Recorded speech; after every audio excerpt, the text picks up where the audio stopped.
Australia की सरकार ने ब्रिटेन और अमेरिका के साथ एक ऐतिहासिक रक्षा समझौता किया है, जिसके तहत परमाणु ताकत से लैस पनडुब्बियों का बेड़ा तैयार किया जाएगा। आपको बता दें कि ये पनडुब्बियां ऑस्ट्रेलिया के तटीय इलाकों और उसके जल क्षेत्र की सुरक्षा और निगरानी के काम लाई जाएंगी।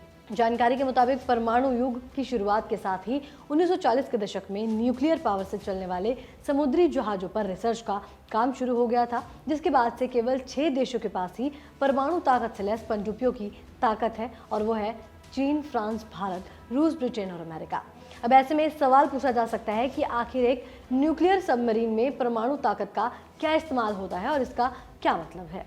तो सबसे पहले मैं ये समझाना चाहूँगी कि परमाणु ताकत से लैस पनडुब्बी का ये मतलब नहीं है कि वो कोई परमाणु हथियार है। इसका मतलब है कि ऊपर से सामान्य पनडुब्बियों की तरह लगती है, लेकिन प्रमुख अंतर उस ऊर्जा का है जिसकी मदद से वो चलाई जाती है। जानकारी के मुताबिक परमाणु ऊर्जा पर रिसर्च के शुरुआती दिनों में ही वैज्ञानिकों को ये बात समझ आ गई थी कि परमाणु के विखंडन से निकलने वाली ऊर्जा की विशाल मात्रा का इस्तेमाल बिजली पैदा करने में किया जाता है। दुनिया भर में पिछले 70 सालों से बिजली संयंत्रों में लगे न्यूक्लियर रिएक्टर बिजली पैदा करके घरों और उद्योगों को रोशन कर रहे हैं। ठीक इसी तरीके से एक परमाणु पनडुब्बी के भीतर न्यूक्लियर रिएक्टर लगा होता है और वही उसकी ऊर्जा का स्रोत होता है। हर एक परमाणु का नाभिक प्रोटॉन्स और न्यूट्रॉन्स से बना होता है। परमाणुओं के विखंडन की प्रक्रिया में बड़ी मात्रा में ऊर्जा पैदा होती है।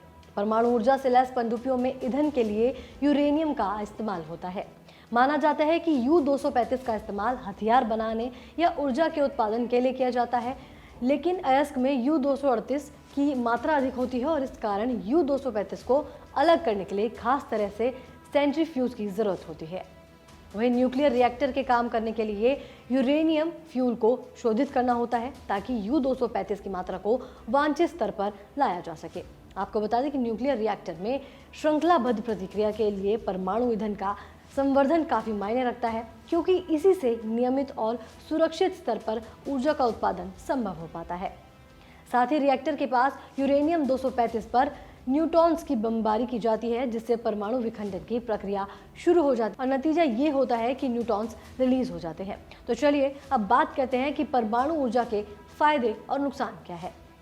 परमाणु ऊर्जा से चलने वाली पनडुब्बी का सबसे बड़ा फायदा तो ये होता है कि उन्हें फिर से ईंधन लेने की जरूरत नहीं पड़ती है। किसी परमाणु पनडुब्बी को जब ड्यूटी पर उतारा जाता है तो उसमें ईंधन के रूप में यूरेनियम की इतनी मात्रा मौजूद होती है कि वो अगले 30 सालों तक काम कर सकती है। परमाणु ऊर्जा से लैस पनडुब्बी लंबे समय तक तेज रफ्तार से काम कर सकती है। इसकी एक और खास बात है कि पारंपरिक कंबस्टन इंजन के विपरीत इस पनडुब्बी को हवा की जरूरत नहीं पड़ती। इसका मतलब ये हुआ कि एक न्यूक्लियर सबमरीन महीनों तक गहरे पानी में रह सकती है। उसे लंबे सफर पर दूर दराज के इलाकों में खुफिया अभियानों पर भेजा जा सकता है। लेकिन इसका एक नकारात्मक पहलू भी है। इसकी लागत बहुत ज़्यादा पड़ती है। एक न्यूक्लियर सबमरीन को तैयार करने में अरबों डॉलर का खर्चा हो जाता है और इसे परमाणु विज्ञान के अनुभवी और जानकार लोग ही बना सकते हैं। ऑस्ट्रेलियाई विश्वविद्यालयों और सरकारी एजेंसियों न्यूक्लियर साइंस से जुड़े विषयों पर ट्रेनिंग प्रोग्राम चलाए जाते हैं और माना जा रहा है कि ऑस्ट्रेलिया इस सिलसिले में प्रशिक्षित वर्कफोर्स की बढ़ती मांग को पूरा करने में सक्षम है।